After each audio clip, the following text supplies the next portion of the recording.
developer fez, né? O que o W3C faz? Vai padronizando essas novas tecnologias para que elas sejam possíveis de serem utilizadas nos navegadores, né? Por exemplo, o HTML já está na versão 5.0, né? Atualmente é a versão mais nova existente. Só que nem todos os navegadores interpretam o HTML 5.0, né? Alguns navegadores mais antigos não vão conseguir interpretar e alguns mais novos, só que desatualizados, também não vão conseguir, até alguns recursos novos. Então, é como se fosse um recurso, uma novidade que o navegador não consegue entender, não consegue utilizar, né? E isso, o W3C, ele precisa ser presente, ele precisa ser atuante. Para quê? Para que essas novas tecnologias possam ser utilizadas nos navegadores mais atuais. Senão não adianta nada a tecnologia existir e o usuário não poder utilizar, tá ok? É um papel fundamental que o W3C realiza, tá? Raio-x de uma página web, né? Aqui é uma pequena demonstração, pessoal, de como que é uma página web, né? A princípio, talvez você se assuste um pouco, porque são vários códigos, são várias instruções que estão aqui, né? Num primeiro momento a gente ainda não vai conseguir entender, né, o que é cada uma dessas instruções, mas o que é, na verdade, uma página web, né? O que nós acostumamos a ver nos navegadores, né, não é isso aqui, né? Você nunca abriu um site, né, e apareceu esse monte de comando, esse monte de instruções, né? Você vê o resultado, você vê o título, você vê a página, né, você vê as imagens, né?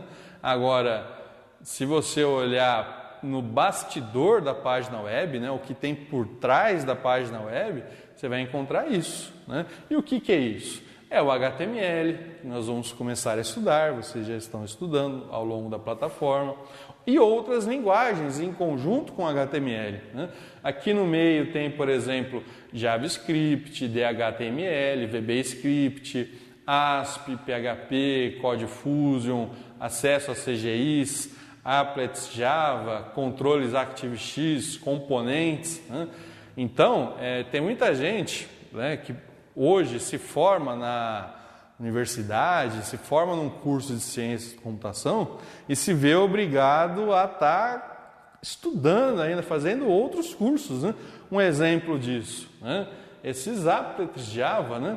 Isso aqui ainda não foi totalmente explorado, né? Os applets Java, né? Os applets Java são recursos novos, né, que as pessoas estão desenvolvendo agora, são recursos recém-criados, né? E para quem desenvolve usando esse tipo de recurso, tem que aprender como que usa, né? É nele que você vai ter uma série de novidades no site, né? Pegar um exemplo, a questão da segurança, né? Antigamente, para um site ser seguro, né, a pessoa tinha um login e uma senha para entrar nesse site, né? Um pequeno exemplo, né? Se ela tivesse o login, ela conseguia entrar numa determinada parte do site. Até hoje, a maioria dos sites funciona dessa forma, né? Só que isso não dava a segurança necessária, né, para que algumas informações fossem realmente protegidas, né?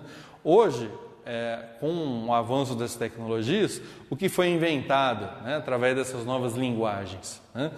Foi inventado um tipo de token, né, que é um pendrive, onde só o usuário que tiver com aquele token num determinado computador pode acessar uma determinada informação. Isso é uma evolução, né? Quem que desenvolve isso? Quem que consegue criar um sistema que, para ter acesso ao sistema, você precisa de um token, você precisa de um pendrive, né? Uma tecnologia nova, né? Então, como que você aprende isso, né? Se você se formou, por exemplo, em ciências da computação ou em engenharia de software há mais de 2, 3 anos, você não domina isso, você tem que estudar, né? Então, o que eu quero dizer com isso para vocês é o seguinte, né? Não se assustem, não se preocupem com relação a essa quantidade de linguagens existentes no mercado, Né? Se eu fosse me assustar, eu não poderia estar aqui nem explicando nada disso para vocês. Né? Eu também tenho que me atualizar, eu também tenho que estudar essas linguagens. Né? É muito importante que você tenha consciência disso, né? E que torne isso uma rotina na sua profissão. Né? Se você pretende seguir na área de web, né, você vai começar a partir de agora a galgar esses degraus, né, a subir esses degraus. Veja só, HTML, né, é o primeiro passo, JavaScript e por aí vai. Né? Ao longo do curso vocês vão estudar PHP, né? Ou seja, procure sempre estar atrás dessas novas tecnologias. Tá? E tá aí alguns exemplos de comandos que nós vamos estudar, né, gente? Então tá aí, um raio-x de uma página web, né? Falando um pouco agora, pessoal, isso não é muito, por enquanto, a nossa área, né? Mas é importante vocês terem conhecimento, né? As novas tecnologias de acesso. Lógico que existem várias tecnologias para você se conectar na internet, né? Tecnologia de acesso diz respeito a isso, né? A você ligar o seu computador, né, na internet. Você tem, por exemplo, hoje em dia o que? Você tem o mais comum, que é a antena via rádio, né? Você contrata um provedor, o provedor vai te alugar ou te vender uma antena, ou ceder a antena em comodato, vai um técnico ligar a antena no seu computador, né? Na sua casa, fazer a instalação necessária. Né? Você tem um tipo de acesso mais antigo, que é via telefone. Né? Você tem um tipo de acesso mais recente, que é por meio de fibra ótica. Né? É um cabo que vem do poste, ele vai ser ligado no seu computador. Né? Tem por via satélite, tem várias tecnologias de acesso à internet. Mas essa aqui talvez seja uma que seja mais barata e que está entrando no mercado, é muito interessante, né? E não é tão complexo assim. É o quê? É você ligar o seu computador na internet através da rede elétrica. Né? Veja que através do distribuidor, através dos transformadores, né, você tem toda uma tecnologia, né, de acesso à internet. Os dados da internet, eles podem transitar pela rede elétrica. Né? Imagina o quanto que isso não baratearia o acesso à internet. Aí você fala, mas por que isso não é divulgado? Por que isso no Brasil existe tão pouco? Né? Porque existe uma questão chamada mercado, legislação, né? Brasília, né, pessoal? Deputados que meio que emperram o uso dessas novas tecnologias. Imagina a quantidade de provedores que quebraria se as pessoas ligassem o computador na tomada e já tivessem acesso à internet. Mas isso é relativamente comum já, né? Não é uma tecnologia nem considerada nova. Ela já data de mais de 10 anos, né? Mas que é pouco difundida, né? Então está aí um exemplinho para nós que não é bem aquilo que nós vamos trabalhar ao longo do curso, mas é importante vocês terem conhecimento, né? Que o seu computador, para acessar a internet, ele se utiliza de uma tecnologia, né? E essa tecnologia é vasta, né? Essa que aproveita da rede elétrica, né, chama-se PLC-BPL, né? É um tipo de conexão muito interessante. Pesquisem a respeito, tá? Vale a pena. Veja só, atualmente os usuários estão acessando a internet através das chamadas conexões de alta velocidade, né? Ou banda larga, ou broadband, que até então eram restritas apenas a provedores de acesso ou empresas que tinham condições de manter os altos custos de uma linha privada, como uma operadora telefônica. Hoje em dia isso já não é verdade, né? Hoje qualquer pessoa pode ter acesso a uma conexão rápida de banda larga, né? Várias são as tecnologias utilizadas para possibilitar o acesso de alta velocidade, que inclui cabo modem, né, ISDN, ADSL, comunicação sem fio por antenas, né, wireless. Alguns dos serviços de conexões de alta velocidade atualmente são o Speed da Telefônica, que utiliza a tecnologia da ADSL, o Virtua da NET, o Ajato da Abril, né, que utilizam cabo modem. Também existe loja internet via satélite, via rádio, né? Quer dizer, uma série de tecnologias de acesso à internet, tá? Bom, vamos mudar um pouquinho o assunto, né? Vamos falar agora sobre projetar o site em si, né? Falamos sobre várias tecnologias, vamos agora falar sobre projetando para a tela, né? O que nós vamos falar, né? Vamos falar sobre controle, navegadores, resolução de vídeo, resolução de imagem, profundidade de cor, modelos de cores, né? Impressão, uso de fontes, tá ok? Esse vai ser o nosso tópico agora, projetando para a tela. Na mídia online, o web designer utiliza o HTML, que é uma linguagem de marcação estrutural, que não tem poder de apresentar um projeto que seja visualizado da mesma forma em qualquer tipo de monitor. A linguagem HTML foi desenvolvida originalmente para descrever a estrutura da informação, não a sua aparência. Aí é que entra o trabalho do web designer, balancear a estrutura da informação com sua aparência.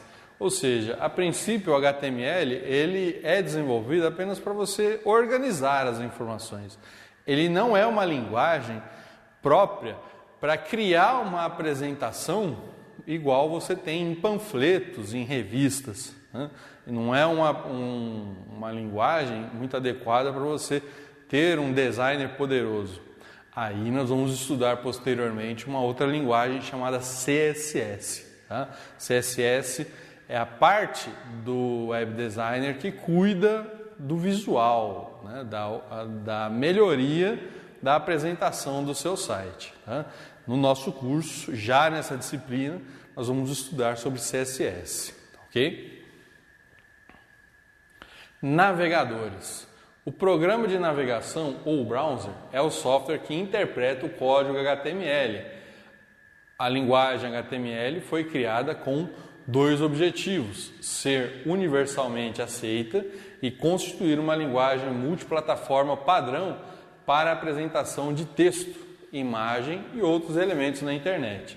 Então, os navegadores interpretam tudo que você faz em termos de web design, né? É ele que vai apresentar o seu projeto, é ele que vai rodar o seu site, né?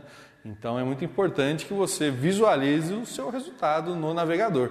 E, detalhe, de um navegador para outro, você vai ter sempre alguma diferença, né? Vamos supor, Internet Explorer e Mozilla, que são os mais conhecidos, sempre dá uma diferença de resultado de um para outro. Você precisa visualizar nos dois para ver até que ponto essa diferença é aceitável, né? Em alguns casos você se vê, infelizmente, obrigado a abrir mão de algum recurso, né? Às vezes você está utilizando algum recurso muito novo que o navegador não está devidamente atualizado para usar aquele recurso. O W3C, que é o órgão que nós estudamos hoje, que realiza, né, a padronização desse site, né, desses comandos, muitas vezes não acrescentou esse recurso, esse novo recurso que você está utilizando, no navegador em questão, né? O W3C que faz essa padronização, tá ok? Percebendo a velocidade com que as mudanças ocorrem na rede, empresas e empreendedoras resolveram acelerar o processo, criando códigos HTML próprios sem o aval do consórcio W3C. A primeira empresa a agir dessa forma foi a Netscape, logo seguida pela Microsoft. Novos códigos HTML foram criados e são suportados apenas pelos browsers proprietários. Esses códigos não oficiais são chamados de extensões HTML. Aí é o que eu acabei de explicar com relação a novos recursos que muitas vezes os navegadores atuais, né, não têm condição de estar interpretando, né? São recursos proprietários. O que é um recurso proprietário? É um recurso que, para ser utilizado, muitas vezes você tem que pagar o software, né? Que é o caso dos softwares da Microsoft, né? A Microsoft ela não trabalha com softwares free, né? Com softwares gratuitos, né? São todos softwares pagos, né? Inclusive o Internet Explorer, que é um navegador que vem no Windows, na verdade, né? Tudo bem? E Netscape é uma outra empresa, né? Bom, vamos falar um pouquinho agora de resolução de vídeo, tá ok? Resolução de vídeo é a forma como as imagens são formadas, ou seja, o número de pontos que compõem a imagem na tela, chamado de pixel. Tá? Atualmente, o modo de vídeo mais utilizado pelo usuário é o de 800 por 600. Já não mais, né, pessoal? Já em torno aí, mais utilizado talvez seja 1024 por 768. Né? As resoluções disponíveis nas placas de vídeo são de 640 por 480